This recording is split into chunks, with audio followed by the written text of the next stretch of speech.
Vamos lá então, pessoal.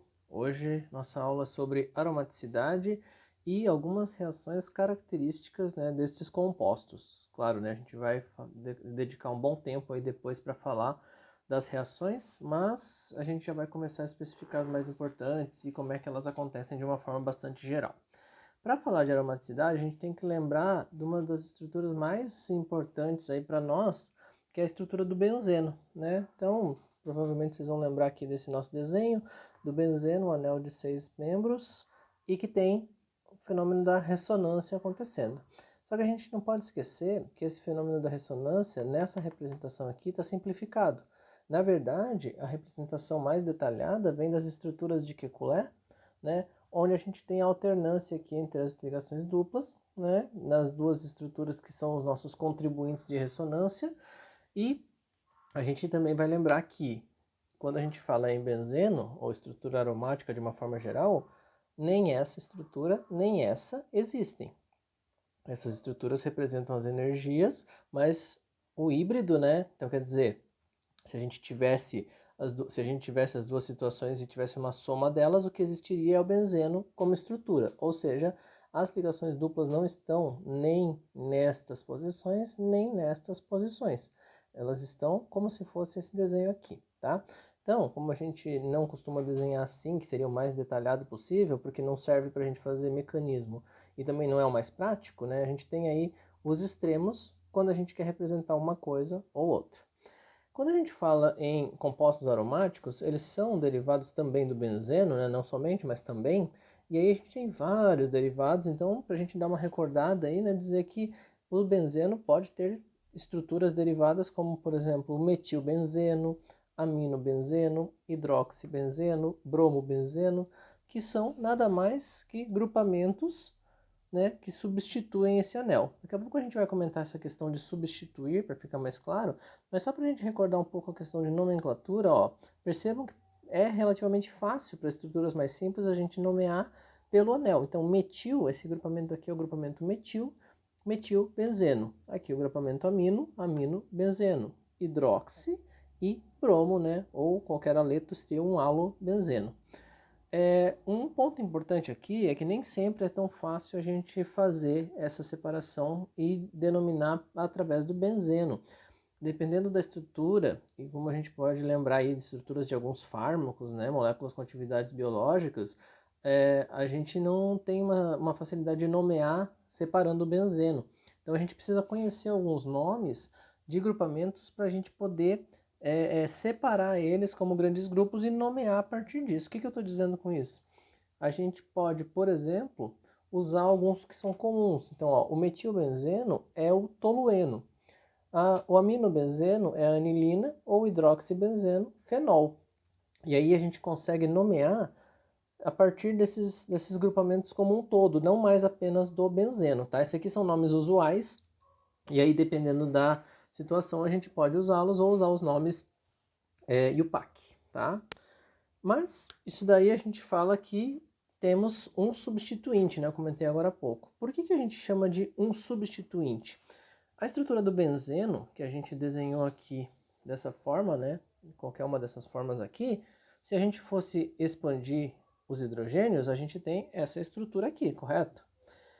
Se a gente coloca um grupamento em algum lugar, a gente tem que tirar um hidrogênio e colocar este grupamento. Então, este grupamento está substituindo um hidrogênio, por isso que a gente chama eles de substituintes, tá? É comum a gente ouvir o nome radical, mas não é a forma mais correta, porque radical associa a reações radicalares, né? E não é o que está acontecendo aqui, muito pelo contrário, a gente vai ver aí os tipos de reação para formar os derivados do benzeno, tá? Só para então ficar claro, quando a gente fala em substituinte, é isso que a gente tem. Mas claro, né, a gente não pode substituir só, não precisa substituir só um, a gente pode substituir até 6. Claro que existem milhões de limitações no sentido de reação química, mas a gente tem algumas peculiaridades. Então, por exemplo, quando a gente fala em duas substituições, a gente tem uma forma genérica de representar.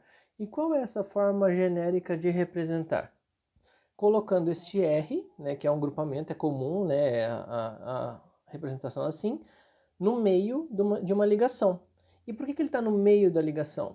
porque quer dizer que ele pode estar, né? Aqui, ó, tá vendo? Eu estou usando o metilbenzeno como exemplo para dizer que ele já tem uma substituição. Eu quero fazer a segunda. Onde está esse R? Quando eu coloco ela no meio, ela pode estar em qualquer lugar. Então, na posição A, B, C, D ou E, tanto faz. Claro, não pode estar aqui, porque aqui eu já substituí o hidrogênio que tinha. Não tem como substituir de novo.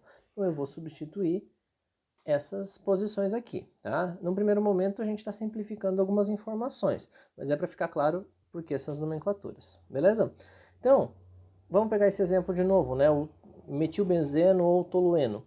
Se eu coloco esse R, eu tenho possibilidade de formar 3 isômeros. Então, um isômero com R nesta posição, ou nesta, ou nesta. Aí vocês vão ver que tem várias diferenças quando eu falo nessas peculiaridades. Então, ó, quando eu não quero especificar o isômero, eu represento assim. Quando eu preciso especificar o isômero, aí eu tenho que representar a qual deles eu estou me referindo. E aí vem alguns detalhes importantes. Quando eu falo no isômero que está na substituição 1, 2, né? Então, um grupamento metil, 2 grupamento R, então agora eu não tenho como fazer uma ordem de prioridade, porque eu não sei quem é R, né? Então a gente ainda está estabelecendo que a prioridade é o metil. 1, 2, então eu chamo de 1, 2 substituído, ou orto substituído, tá? 1, 3 meta substituído e 1, 4 para substituído. Super importante se eu tiver mais de 2 substituintes, vale essa nomenclatura orto, meta e para? Não vale, tá?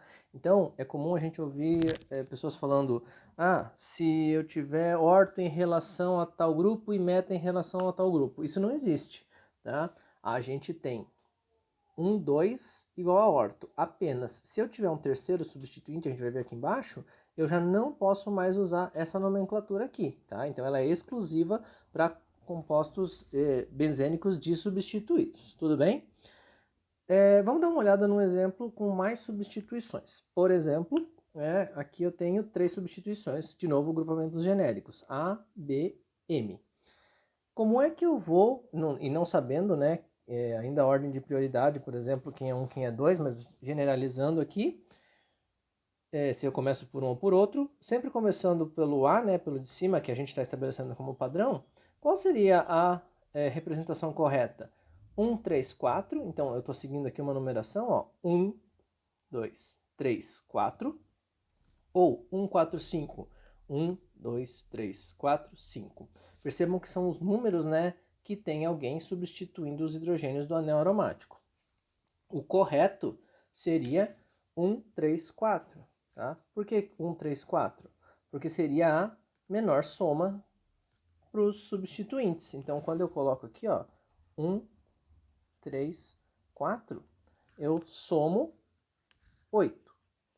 Quando eu coloco 1, 4, 5, eu somo 10. Então, a minha menor soma é essa aqui. Então, essa é a denominação das substituições que eu faço.